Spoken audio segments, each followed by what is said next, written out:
నమస్తే, welcome to Janabheri news. ముందుగా headlines.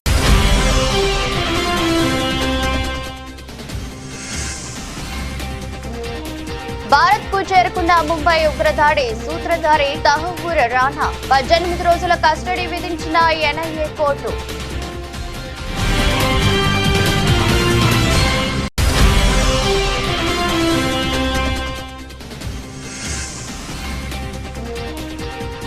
Trump పై insider trading ఆరోపణలు భారీగా పెరిగి తగ్గిన యుఎస్ మార్కెట్లు.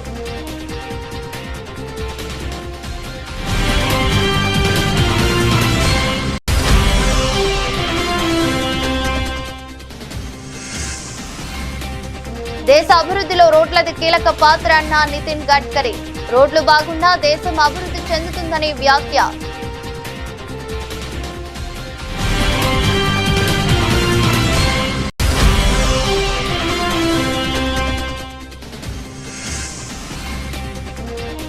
మహిళా శిశు సంక్షేమ శాఖ అధికారులతో మంత్రి సీతక్క వీడియో కాన్ఫరెన్స్. గర్భిణీలు, బాలింతలు, చిన్నారులకు మెరుగైన సేవలు అందించాలని ఆదేశం.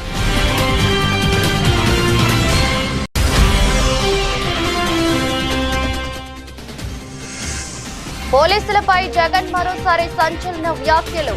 పోలీసులను ప్రభుత్వం వాచ్మెన్ల కంటే ఘోరంగా వాడుకుంటుందన్న జగన్.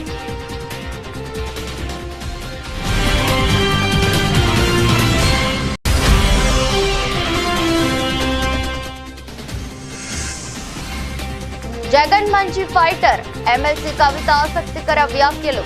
ఏపీలో ప్రతిపక్ష నాయకుడిగా జగన్ మంచి పోరాటం చేస్తున్నారని కితాబు.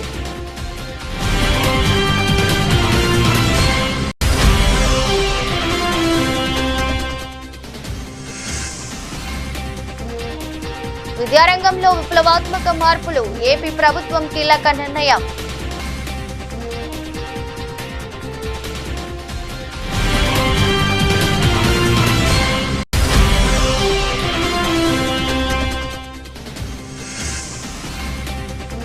మరో 15 రోజుల్లో హైడ్రా పోలీస్ స్టేషన్ ఏర్పాటు వెల్లడించిన హైడ్రా కమిషనర్ ఏవి రంగనాథ్.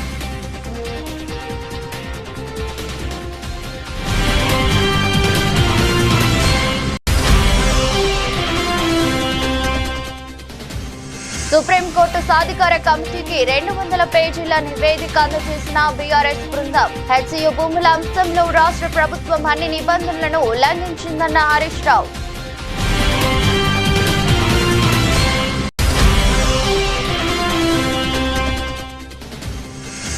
భారత్ కు తహవ్వూర్ అప్పగింత కేసులో కీలకంగా మారిన దయాన్ కృష్ణన్. దయాన్ వాదనలతో ఏకీభవిస్తూ 2 ఏళ్ల క్రితం అమెరికా కోర్టు తీర్పు.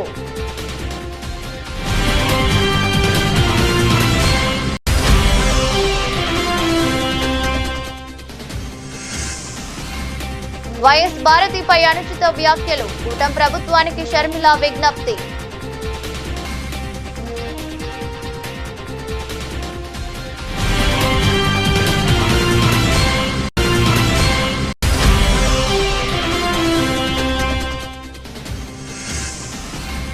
ఆర్సీబీపై ఢిల్లీ క్యాపిటల్స్ ఘన విజయం. 17.5 ఓవర్లలోనే లక్ష్యాన్ని ఛేదించిన ఢిల్లీ.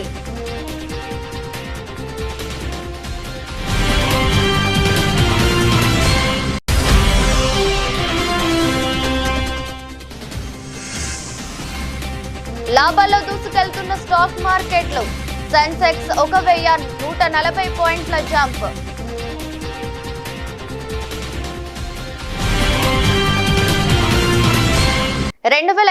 ముంబై ఉగ్రవాద దాడి కేసులో ప్రధాన నిందితుడైన తహవ్వూర్ హుసేన్ రాణా భారత్ కు చేరుకున్నారు.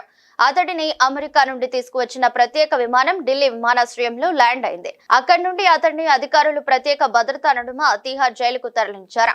తహవ్వూర్ రాణా రాక నేపథ్యంలో ఢిల్లీలోని పలు ప్రాంతాల్లో భద్రతను కట్టుదిట్టం చేశారు. పాకిస్తాన్ లో జన్మించిన తహవ్వూర్ హుసేన్ రాణా కెనడా పౌరసత్వం కలిగి ఉన్నాడు. తనను భారత్ కు అప్పగించవద్దంటూ అతను పలుమార్లు అమెరికా అత్యున్నత న్యాయస్థానానికి రాణా పిటిషన్ ను కోర్టు కొట్టివేయడంతో అతడిని తీసుకువచ్చేందుకు భారత్ నుండి ప్రత్యేక బృందం అమెరికాకు వెళ్లింది. భారత బృందానికి రాణాను అప్పగించిన అనంతరం అతను తమ కస్టడీలో లేడని అమెరికా ఫెడరల్ ప్రిజన్స్ బ్యూరో స్పష్టం చేసింది. కాగా ముంబై ఉగ్రదాడి కేసులో ప్రధాన సూత్రధారి తహబూర్ రానాకు ఎన్ఐఏ కోర్టు 18 రోజుల కస్టడీ విధించింది. రానాను గత రాత్రి ఎన్ఐఏ అధికారులు ఢిల్లీలోని పటియాలా హౌస్ కోర్టు ప్రత్యేక జడ్జి ఎదుట హాజరుపరిచారు. ఎన్ఐఏ తరపున సీనియర్ న్యాయవాది Dayan Krishnan, public prosecutor Narender Maan వాదనలు వినిపించారు. రానా తరపున ఢిల్లీ లీగల్ సర్వీసెస్ అథారిటీ న్యాయవాది పీయూష్ సచ్దేవా వాదించారు. రానాను తమకు 20 రోజుల కస్టడీకి ఇవ్వాల్సిందిగా ఎన్ఐఏ కోరింది. వాదనల అనంతరం ఎన్ఐఏ ప్రత్యేక కోర్టు న్యాయమూర్తి చందర్జీత్ సింగ్ 18 రోజుల కస్టడీకి అనుమతించారు. అమెరికా అధ్యక్షుడు డొనాల్డ్ ట్రంప్ టారిఫ్స్ ప్రభావం ఆ దేశం మీదే ఎక్కువగా కనిపిస్తుంది. యుఎస్ మార్కెట్లన్నీ దాదాపు వారం రోజులుగా అతలాకుతలమవుతున్నాయి. చివరికి ప్రపంచ దేశాలపై విధించిన కొత్త టారిఫ్స్ 90 రోజుల పాటు నిలిపివేస్తూ ట్రంప్ సర్కార్ నిర్ణయం తీసుకున్నా ఇంకా అమెరికా మార్కెట్లలో అలజడులు కొనసాగుతూనే ఉన్నాయి. ఎందుకన్న విషయానికి వస్తే 90 రోజుల పాటు రెసిప్రోకల్ టారిఫ్స్ నిలిపివేస్తూ ట్రంప్ సర్కార్ అధికారిక ప్రకటన వెలువరించిన వెంటనే యుఎస్ మార్కెట్లు అన్ని ఉవ్వెత్తున లేచాయి. చరిత్రలో ఎన్నడూ లేనంతగా పెరిగాయి. యుఎస్ టేక్ 100, యుఎస్ 30, డౌజన్స్, S&P 500 వంటి అమెరికా స్టాక్ మార్కెట్ ఇండెక్స్లు విపరీతమైన వేగంతో పెరగడంతో అమెరికాలో నిన్న సంబరాలు చేసుకున్నారు. ఇదే తడవుగా అటు ఆసియా మార్కెట్లు, యూరప్ మార్కెట్లు కూడా బాగా పెరిగాయి. జపాన్ నిక్కీ ఇండెక్స్ ఏకంగా 2000 పైచిలుకు పెరిగింది. అమెరికా టేక్ సూచీ అయిన నాస్డాక్ 12% మేర రాణించింది. S&P 500 సూచీ 9.5%, డౌజోన్స్ 8% మేర లాభపడ్డాయి. డొనాల్డ్ ట్రంప్ నకు చెందిన మీడియా కంపెనీ షేర్లు భారీగా పెరిగి 22.67% మేర లాభాల్లో ముగిశాయి. అయితే అమెరికాలో ఈ ఆనందం ఎంతో సేపు నిలవలేదు. గురువారం మార్కెట్లు ప్రారంభమైనప్పటి నుంచి భారీగా పతనమవుతున్నాయి. పైన చెప్పిన అన్ని ఇండెక్స్లు రెడ్ లోనే నడుస్తున్నాయి. 90 రోజుల పాటు టారిఫ్స్ పాజ్ చేశారు కదా, మరెందుకు యుఎస్ మార్కెట్లు పెరిగి మళ్లీ పడుతున్నాయన్నది అందరి మధ్యలోనూ మెదిలే ప్రశ్న. అయితే దీనికి కారణం ఏంటంటే అమెరికాలో ప్రతిపక్ష డెమోక్రటిక్ పార్టీ అమెరికా అధ్యక్షుడు డొనాల్డ్ ట్రంప్ ఇన్సైడర్ ట్రేడింగ్ కు పాల్పడ్డారని ఆరోపిస్తూ దీనిపై దర్యాప్తు కోరుతున్నారు. సుంకాల మినహాయింపు ప్రకటన కంటే ముందు ట్రంప్ సామాజిక మాధ్యమాల్లో పెట్టిన పోస్ట్ ఈ వివాదానికి కారణమైంది. It's not just a company, it's actually an individual. And he made $2.5 billion today, and he made $900 million. Because, he's in financials. I've always been మన దేశంలోని రోడ్లను అమెరికా రహదారుల కంటే అందంగా తీర్చిదిద్దుతామని కేంద్ర రోడ్డు రవాణా రహదారుల శాఖ మంత్రి నితిన్ గడ్కరీ అన్నారు. అమెరికా ధనిక దేశం కాబట్టి రోడ్లు బాగుంటాయని చాలా మంది అనుకుంటూ ఉంటారని, కానీ రోడ్లు బాగున్నందుకే అమెరికా ధనిక దేశమైందని ఆ దేశ మాజీ అధ్యక్షుడు జాన్ ఎఫ్ కెనెడీ ఒక సందర్భంలో అన్నారని చెప్పారు.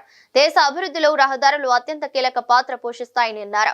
రోడ్లు బాగున్న దేశం అభివృద్ధి చెందుతుందని తెలిపారు.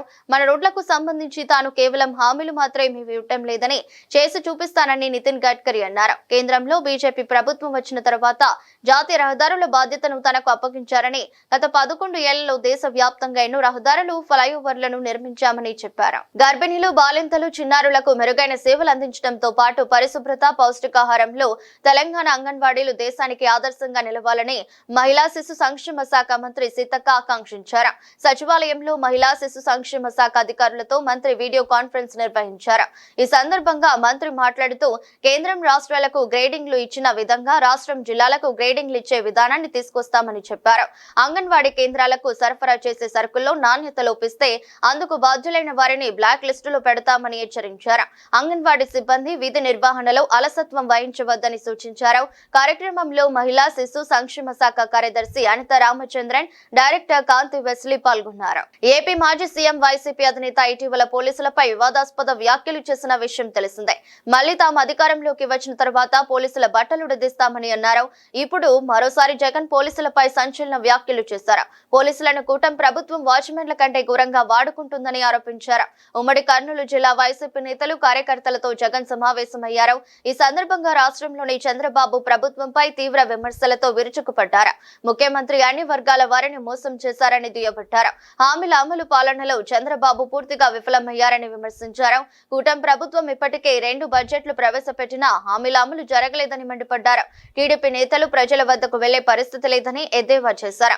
రాష్ట్రంలో రెడ్ బుక్ పాలన కొనసాగుతుందని జగన్ ఫైర్ అయ్యారు. రామగిరిలో ఉప ఎన్నిక జరిగింది. మరి 9 గెలిచిన వైఎస్ఆర్సీపీ గెలుస్తుందా? కేవలం ఒకటి గెలిచిన తెలుగుదేశం పార్టీ గెలుస్తుందా? ఎవరికైనా అర్థమవుతుంది 9 గెలిచిన వైఎస్ఆర్సీపీనే ఆ ఉప ఎన్నికల్లో గెలుస్తుంది అని.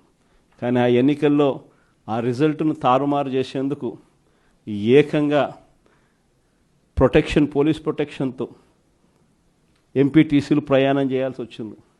మా ప్రాణాలకు ముప్పు ఉంది, మాకు భద్రత కల్పించని కోర్టుకు పోతే కోర్టు పోలీసు భద్రతతో వారిని ఎలక్షన్ హాల్లోకి తీసుకొని పోమని చెప్తే ఈ పోలీసులు ఎంత అన్యాయంగా తయారయ్యారంటే పోలీసులే ఈ ఎంపీటీసీలను బెదిరించే కార్యక్రమాలు సాక్షాత్తు పోలీసులే చేపట్టారు. రామగిరికి సంబంధించిన అదే మండలానికి సంబంధించిన ఎస్ఐ వీళ్ళ వెహికల్లో ఎక్కుతాడు, ఎక్కి ఈ ప్రతి ఎంపీటీసీలతోనూ వీడియో కాల్తో ఆ పక్క ఎమ్మెల్యేతోనూ ఎమ్మెల్యే కొడుకుతోనూ మాట్లాడిస్తారు. వాళ్ళు భయపడిస్తారు. మీ ఇంట్లో మీ అమ్మ మీ నాయన ఇంటికి రావాలంటే ఖచ్చితంగా ఎంపీటీసీ ఎలక్షన్లలో వాళ్లకు అనుకూలంగా ఓటేస్తేనే జరుగుతుందని బెదిరిస్తారు. అయినా కూడా మన ఎంపీటీసీలు ఎక్కడా కూడా తలగ్గకపోయేసరికి ఎలక్షన్ టైం దాటిపోయేదాకా వాళ్ళని తిప్పుతూ ఎంపీడీఓ కార్యాలయానికి తీసుకొని పోకుండా కోరం లేదని ఎన్నిక వాయిదా. తర్వాత వాళ్ళందరినీ పెనుగొండకు తీసుకుపోయారు.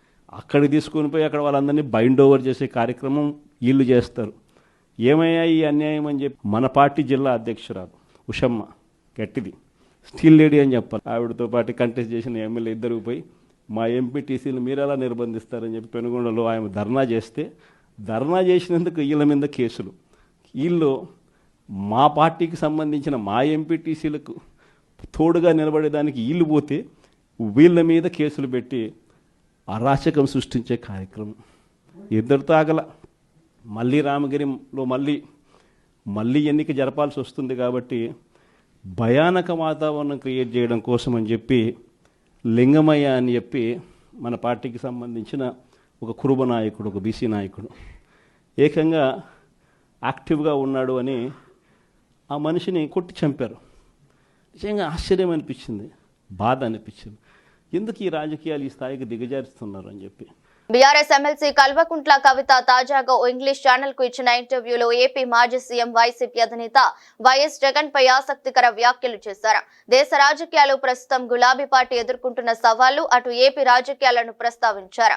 ఈ సందర్భంగా ప్రస్తుతం ఏపీలో జగన్ మంచి పోరాటం చేస్తున్నారని, ప్రతిపక్ష నాయకుడికి ఉండాల్సిన లక్షణాలన్నీ ఆయనలో ఉన్నాయన్నారు. జగన్ అంటే తనకు ఎంతో ఇష్టమన్న కవిత ఆయన మంచి ఫైటర్ అని కితాబిచ్చారు. జగన్మోహన్ రెడ్డి 2.0 తనకు బాగా నచ్చుతుందన్నారు. జగన్ తన రాజకీయ జీవితంలో ఎన్నో కష్టాలు పడ్డారని, ఇప్పుడు ప్రతిపక్ష నాయకుడిగా మంచిగా ఫైట్ చేస్తున్నారని చెప్పుకొచ్చారు. ఇక ఇదే ఇంటర్వ్యూలో AP deputy CM Pawan Kalyan పై కవిత సంచలన వ్యాఖ్యలు చేసిన విషయం తెలిసిందే. ఆయన దురదృష్టవశాత్తు రాష్ట్రానికి ఉప ముఖ్యమంత్రి అయ్యారని అన్నారు. ఏపీలో వైసీపీతో మినహా అన్ని పార్టీలతో పొత్తు పెట్టుకున్నారని విమర్శించారు. పవన్ నిజానికి సీరియస్ రాజకీయ నాయకుడు కాదని, ఆయన వ్యాఖ్యలను అంతగా పట్టించుకోవాల్సిన అవసరం లేదన్నారు. ఆయన చేసే ప్రకటనలలో ఒకదానికొకటి పొంతన ఉండదని దుయ్యబట్టారు. లెర్నింగ్ ఎక్సలెన్స్ ఇన్ ఆంధ్రప్రదేశ్ పేరిట నూతన విద్యా విధానానికి శ్రీకారం చుడుతున్నామని విద్యా, ఐటీ, ఎలక్ట్రానిక్స్ శాఖల మంత్రి నారా లోకేష్ తెలిపారు. అత్యున్నత ప్రమాణాలతో తొలి ప్రభుత్వ లీప్ పాఠశాలను మంగళగిరిలో ఏర్పాటు చేస్తున్నామని ప్రకటించారు. ఎన్డీఏ కూటమి ప్రజలకు ఇచ్చిన ప్రతి హామీని ఓ క్రమ పద్ధతిలో నెరవేరుస్తుందని అన్నారు. ఇచ్చిన ప్రతి హామీ నిలబెట్టుకుంటామని మంత్రి నారా లోకేష్ వ్యాఖ్యానించారు. అంతేకాదు ఒక విద్యాశాఖ మంత్రిగా మీ ముందర నుంచుంటున్నా. Leap learning excellence in Andhra Pradesh అని ఒక కార్యక్రమం చేపడుతున్నాం. దాంట్లో భాగంగా మొదటి స్కూల్, వరల్డ్ క్లాస్ తరహా స్కూల్ మంగళగిరి నియోజకవర్గంలోనే నేను అభివృద్ధి చేయబోతున్నానని మీకు తెలుపుతున్నా.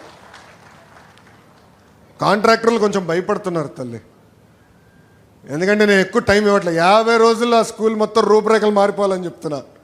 ప్లే గ్రౌండ్ కట్టాలి, మిగతా విషయాలు ఉన్నాయి. ఇప్పుడే చెప్తే మళ్ళీ మీరు తేలిగ్గా తీసుకుంటారు. కట్టిన తర్వాత మీరు చూడాలి. నిన్నే మాట్లాడా, మీరు 50 రోజుల్లో పూర్తి చేస్తేనే మీరు ప్రాజెక్ట్ తీసుకోండి అని చెప్పారు. అంటే ఒక పట్టుదల, ఒక కమిట్మెంట్తో నేను పనిచేస్తున్నాను. చాలామంది అడిగారు ఏంటన్నా మంగళగిరి నుంచి బయటికి రావాలి, ఎప్పుడు మంగళగిరి అయినా అంటే ఇచ్చిన హామీ నిలబెట్టుకున్నాక ఉన్నాను. ఆ కార్యక్రమాలన్నీ పూర్తి చేస్తా, తర్వాత నేను రాష్ట్రం అంతా వస్తానని వాళ్ళు చెప్తాం జరిగింది తల్లి. అది నాకున్న చిత్తశుద్ధి తల్లి. మంగళగిరి ప్రజలందరినీ ఒకటే చెప్పదలుచుకున్నా, మీ సొంతం నన్ను చేసుకున్నారు. నాకు అన్ని రకాలుగా మీరు నిలబడ్డారు. పాదయాత్రలో కానివ్వండి, ప్రతిపక్షంలో ఉన్నప్పుడు కానివ్వండి, మన ఎన్నికల్లో కానివ్వండి, బాధ్యత నా పైన పెరిగింది. వేదిక పైన ఉన్న నాయకులందరం ఒక పట్టుదలతో, ఒక క్రమశిక్షణతోనో అవినీతి రహిత పాలన మంగళగిరిలోనే కాదు రాష్ట్రంలో అందించాలి లక్ష్యంతో మేము పనిచేస్తున్నాం. మంగళగిరి ప్రజల్ని నా గుండెల్లో పెట్టుకుని అహర్నిశలు పనిచేస్తానని ఈ సభాముఖం మీ అందరికీ నేను హామీ ఇస్తూ,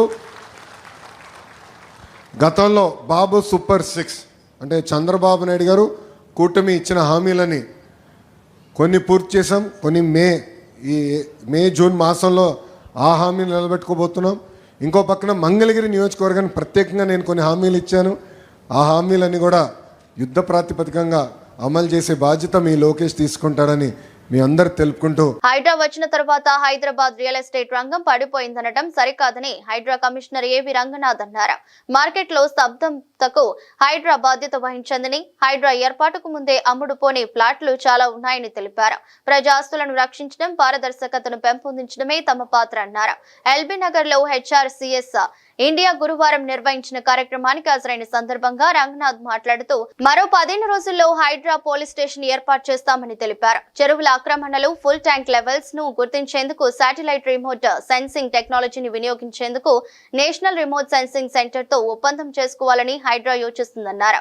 ఎఫ్టీఎల్ అంటే చాలా మందికి తెలియదని, హైడ్రా వచ్చే వరకు తనకు తెలియదని చెప్పారు. ఎఫ్టీఎల్ భూమి ఎక్కడ ఉందో హైడ్రా వద్ద పూర్తి సమాచారం ఉందని తెలిపారు.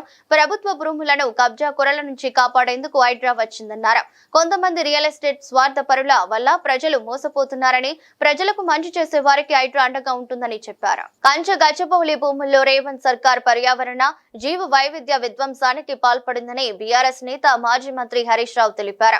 50 జేసీబీలతో రాత్రి వేళల్లో అటవీ సంపదను కూల్చివేసి వన్య ప్రాణుల మనుగడను ప్రమాదంలో పడేసిందని పేర్కొన్నారు. కంచ చేను మేసిన చందంగా సర్కారు సుప్రీంకోర్టు, హైకోర్టు తీర్పులను ఉల్లంఘించిందని, అటవీ వన్యప్రాణి వాల్టా చట్టాలను తూట్లు పొడిచిందని వెల్లడించారు. ఈ మేరకు సెంట్రల్ ఎంపవర్డ్ కమిటీకి హరీష్ రావు నేతృత్వంలోని బీఆర్ఎస్ ప్రతినిధి బృందం 11 పేజీలతో రిప్రజెంటేషన్, 200 పేజీల నివేదికను అందజేసింది. అనంతరం తెలంగాణ భవన్ లో పార్టీ నేతలతో కలిసి మీడియాతో మాట్లాడారు. పేద రైతు తన పొలంలోని చింత చెట్టునో, యాప చెట్టునో కొడితే పోలీసులు, ఎంఆర్ఓ వెళ్లి లక్షల్లో జరిమానా విధిస్తారు. వేల సంఖ్యలో చెట్లు నరుకుతుంటే ఫారెస్ట్, రెవెన్యూ అధికారులు ఏం చేస్తున్నారు? రైతుకు ఒక న్యాయం, సీఎంకు ఒక న్యాయం అని నిలదీశారు. రైతుకైనా, పేదవాడికైనా, ముఖ్యమంత్రికైనా సమాన న్యాయం ఉండాలని డిమాండ్ చేశారు.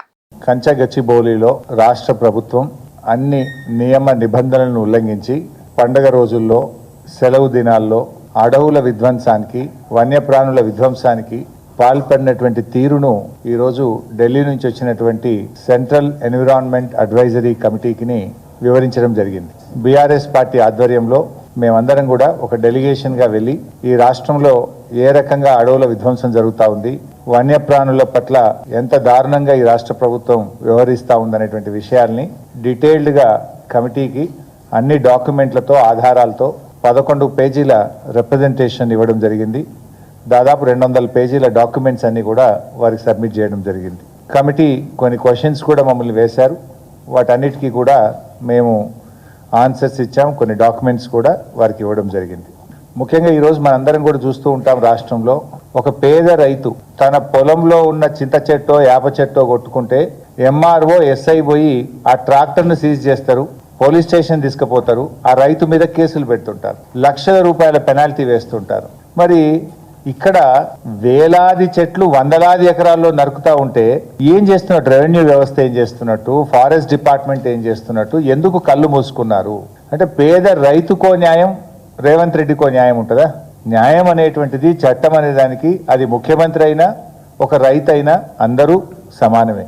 మనందరం కూడా చూస్తాం, మన హైదరాబాద్లో జూబ్లీ హిల్స్లో కావచ్చు, బంజారా హిల్స్లో కావచ్చు, హైదరాబాద్ నగరంలో ఎవరైనా ఇల్లు కట్టాలంటే మన వాల్తా చట్టం ఏం చెప్తుందంటే, వాల్తా చట్టం ప్రకారంగా వాళ్ళు ఆన్లైన్లో డిపార్ట్మెంట్కు గ్రామీణ ప్రాంతాలైతే 50 రూపాయలు, పట్టణ ప్రాంతం అయితే 100 రూపాయల ఛాలెంజ్ కట్టి నేను ఇల్లు కట్టాలనుకుంటున్నా, ఈ చెట్టు కొట్టాల్సిన అవసరం ఉందని దరఖాస్తు చేయాలి.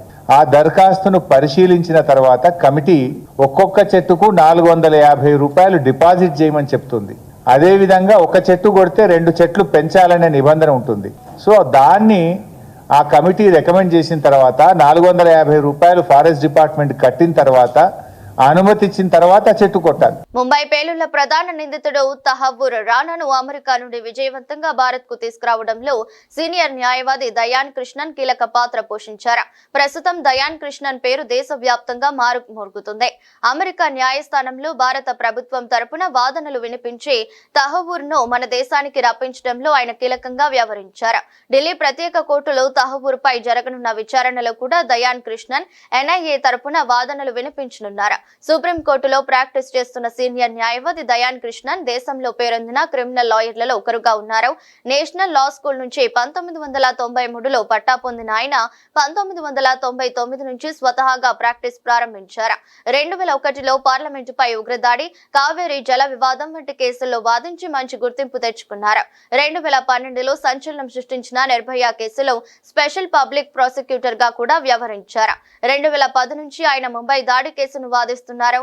హెడ్లీ, తహవ్వూర్ రానాలను అమెరికా నుంచి భారత్ కు అప్పగించే కేసులకు ఆయన స్పెషల్ పబ్లిక్ ప్రాసిక్యూటర్ గా వ్యవహరిస్తున్నారు. 2014లో ఆయన ఈ కేసుల కోసం నియమితులయ్యారు. తహవ్వూర్ అప్పగింతకు సంబంధించి 2 ఏళ్ల క్రితం అమెరికా న్యాయస్థానం ఇచ్చిన తీర్పు చాలా కీలకంగా మారింది. దయాన్ కృష్ణన్ చేసిన వాదనలతో ఏకీభవిస్తూ న్యాయమూర్తి తీర్పు వెలువరించారు. అప్పగింత విషయంలో ఈ కేసు ఒక కీలక మలుపు తిరిగింది. ఈ తీర్పును అమెరికా సుప్రీంకోర్టు కూడా సమర్థించింది.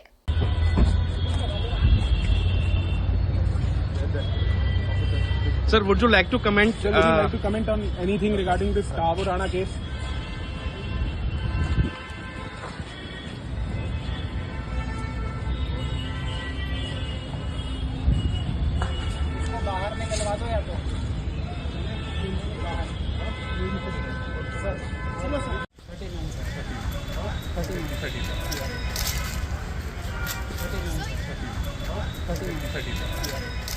రాజకీయ కక్షతో కుటుంబాలను రోడ్డు మీదకు లాగవద్దని ఆంధ్రప్రదేశ్ కాంగ్రెస్ అధ్యక్షురాలు వైఎస్ షర్మిల అన్నారు. మాజీ సీఎం వైసీపీ అధినేత వైఎస్ జగన్మోహన్ రెడ్డి సతీమణి భారతిరెడ్డి మీద సోషల్ మీడియాలో చేసిన వ్యాఖ్యలపై షర్మిల స్పందించారు. సోషల్ మీడియాలో భారతిరెడ్డిపై ఇలాంటి వ్యాఖ్యలు చేయడం చాలా బాధాకరమని చెప్పారు. విజయవాడలోని కాంగ్రెస్ కార్యాలయంలో షర్మిల మాట్లాడుతూ ఇలాంటి నీచపు కామెంట్స్ తీవ్రవాదంతో సమానమని అన్నారు. ఇలాంటి చర్యలకు పాల్పడితే వారిని నడి రోడ్డు మీద ఉరి తీసినా తప్పులేదని వైఎస్ షర్మిల మండిపడ్డారు. మెగాస్టార్ చిరంజీవి నటిస్తున్న సోషియో ఫ్యాంటసీ చిత్రం విశ్వంభర నిర్మాణం నుంచే ప్రేక్షకుల్లో ఆసక్తిని రేకెత్తిస్తుంది. బింబిసారా ఫేమ్ వశిష్ఠ దర్శకత్వం వహిస్తున్న ఈ చిత్రాన్ని యువి క్రియేషన్ సంస్థ నిర్మిస్తుంది. త్రిష ఐపీఎల్ లో ఢిల్లీ క్యాపిటల్స్ అజేయ ప్రస్థానం కొనసాగుతున్నది. గురువారం జరిగిన మ్యాచ్ లో ఢిల్లీ 6 వికెట్ల తేడాతో ఆర్సీబీ పై ఘన విజయం సాధించింది. తొలుత టాస్ ఓడి మొదట బ్యాటింగ్ చేసిన బెంగళూరు నిర్ణీత ఓవర్లలో 7 వికెట్ల నష్టానికి 163 పరుగులకే పరిమితమైంది. ఫిల్ సాల్ట్ 17 బంతుల్లో 37, 4 ఫోర్లు 3 సిక్సర్లు. టీమ్ డేవిడ్ 20 బంతుల్లో 37 నాట్అవుట్, 2 ఫోర్లు 4 సిక్సర్లు ఆ జట్టును ఆదుకున్నారు. కుల్దీప్ యాదవ్, విప్రాజ్ నిగమ్ బెంగళూరును కట్టడి చేశారు. అనంతరం ఛేదనలో ఢిల్లీ ఆరంభంలోనే తడబాటుకు లోనై వెంటనే వికెట్లు కోల్పోయిన కేఎల్ రాహుల్ బంతుల్లో 93 నాట్అవుట్, 7 ఫోర్లు 6 సిక్స్లు రాణించడంతో లక్ష్యాన్ని 17.5 ఓవర్లలో ఛేదించింది. స్టబ్స్ నాట్అవుట్ గా నిలిచాడు. భువనేశ్వర్ కు 2 వికెట్లు దక్కాయి. రాహుల్ కు మ్యాన్ ఆఫ్ ది మ్యాచ్ దక్కింది. బెంగళూరు బౌలర్లు విజృంభణతో సహచర బ్యాటర్లు పెవిలియన్ కు చేరుతున్న రాహుల్ మాత్రం క్రీజులో నిలబడ్డాడు. 5 పరుగుల వ్యక్తిగత స్కోరు వద్ద పటీదార్ క్యాచ్ ను వదిలేయడంతో బతికిపోయిన రాహుల్ అక్షర్ స్టబ్స్ తో కలిసి కీలక భాగస్వామ్యులు నెలకొల్పాడు. వీళ్లు చెక్కినప్పుడల్లా బంతిని స్టాండ్స్ లోకి పంపిస్తూ రన్ రేట్ పడిపోకుండా జాగ్రత్త పడ్డ రాహుల్ కృణాల్ 12 ఓవర్లలో స్లాగ్ స్వీప్ తో సిక్సర్ బాధి ఇన్నింగ్స్ గేర్ మార్చాడు. లివింగ్స్టన్ 13 ఓవర్లలోనూ 4-6తో రెచ్చిపోయిన అతడు 37 బంతుల్లో అర్ధ సెంచరీ పూర్తి చేసుకున్నాడు. మరో ఎండ్ లో స్టబ్స్ కూడా చెలరేగడంతో ఆర్సీబీ బౌలర్లు చేష్టలుడిగిపోయాయి. మధ్యలో వర్షం వచ్చిన రాహుల్ స్టబ్స్ బౌండరీలు బాదడంతో మరో 13 బంతులుండగానే ఢిల్లీ గెలుపు ఖరారైంది. వీరిద్దరి కలిసి 5వ వికెట్ కు 111 పరుగుల అజేయ భాగస్వామ్యం నెలకొల్పడం మ్యాచ్ గతిని మార్చేసింది. ట్రంప్ సుంకాల బ్రేక్ తర్వాత భారత స్టాక్ మార్కెట్లు ఈ రోజు భారీ లాభాలతో ప్రారంభమయ్యాయి. ఈ క్రమంలో స్టాక్ మార్కెట్లో ట్రేడింగ్ మంచి ఊపుతో కొనసాగుతుంది. ఈ నేపథ్యంలోనే సెన్సెక్స్ నిఫ్టీలు 1.5% చొప్పున పెరిగాయి. ఇదే సమయంలో నిఫ్టీ 400 పాయింట్లు పెరిగి 22,760 పరిధిలో ట్రేడ్ అవుతుండగా సెన్సెక్స్ 1,140 పాయింట్ల లాభంతో 75,000 స్థాయిలో ఉంది. మరోవైపు బ్యాంక్ నిఫ్టీ దాదాపు 700 పాయింట్లు పెరిగి 51,000 పరిధిలో నిలిచింది. స్మాల్ క్యాప్ ఇండెక్స్ దాదాపు 200 పాయింట్లు పాయింట్లు పెరగగా నిఫ్టీ ఐటీ ఇండెక్స్ దాదాపు 400 పాయింట్లు పుంజుకుంది. మార్కెట్ 92% బులిష్ గా కొనసాగుతున్న నేపథ్యంలో మదుపర్లు కొన్ని నిమిషాల వ్యవధిలోనే లక్షల కోట్ల రూపాయలను దక్కించుకున్నారు. వార్తలు ముగించే ముందు మరోసారి హెడ్లైన్స్.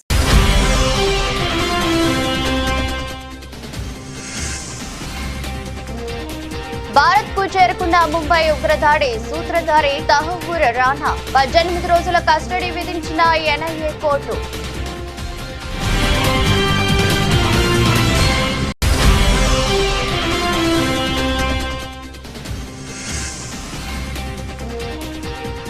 ట్రంప్ పై ఇన్సైడర్ ట్రేడింగ్ ఆరోపణలు భారీగా పెరిగి తగ్గిన యుఎస్ మార్కెట్లు.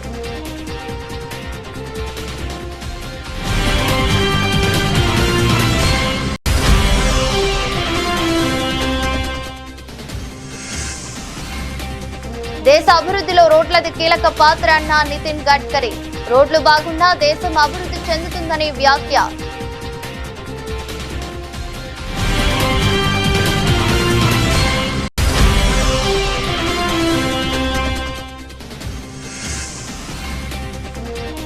మహిళా శిశు సంక్షేమ శాఖ అధికారులతో మంత్రి సీతక్క వీడియో కాన్ఫరెన్స్. గర్భిణీలు, బాలింతలు, చిన్నారులకు మెరుగైన సేవలు అందించాలని ఆదేశం.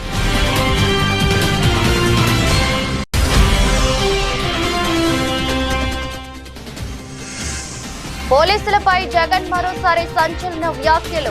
పోలీసులను ప్రభుత్వం వాచ్మెన్ల కంటే ఘోరంగా వాడుకుంటుందన్న జగన్.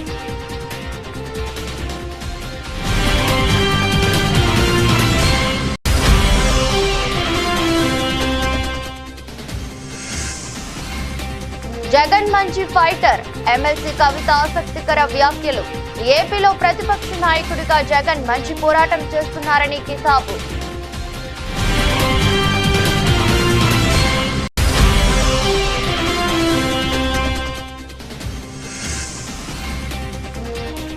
విద్యారంగంలో విప్లవాత్మక మార్పులు, ఏపీ ప్రభుత్వం కీలక నిర్ణయం.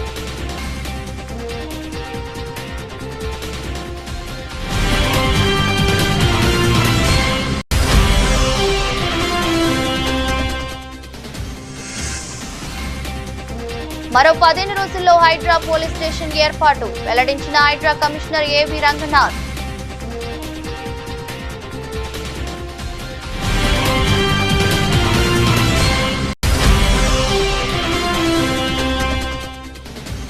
సుప్రీంకోర్టు సాధికార కమిటీకి 200 పేజీల నివేదిక అందజేసిన బీఆర్ఎస్ బృందం. హెచ్సియు భూముల అంశంలో రాష్ట్ర ప్రభుత్వం అన్ని నిబంధనలను ఉల్లంఘించిందన్న హరీష్ రావు.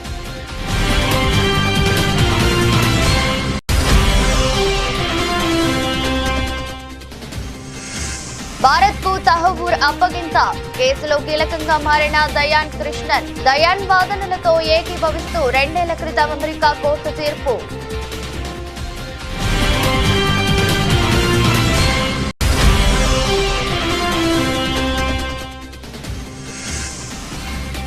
వైఎస్ భారతిపై అనుచిత వ్యాఖ్యలు, కూటమి ప్రభుత్వానికి షర్మిల విజ్ఞప్తి.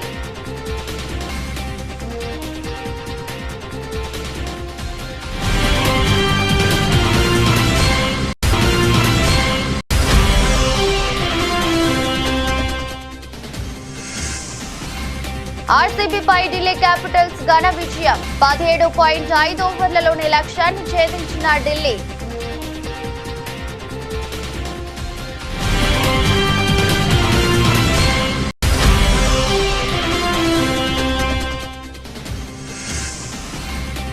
లాభాల్లో దూసుకెళ్తున్న స్టాక్ మార్కెట్లు. సెన్సెక్స్ 1140 పాయింట్ల జంప్.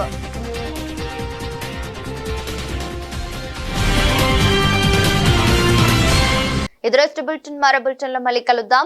అంతవరకు సెలవు. నమస్కారం.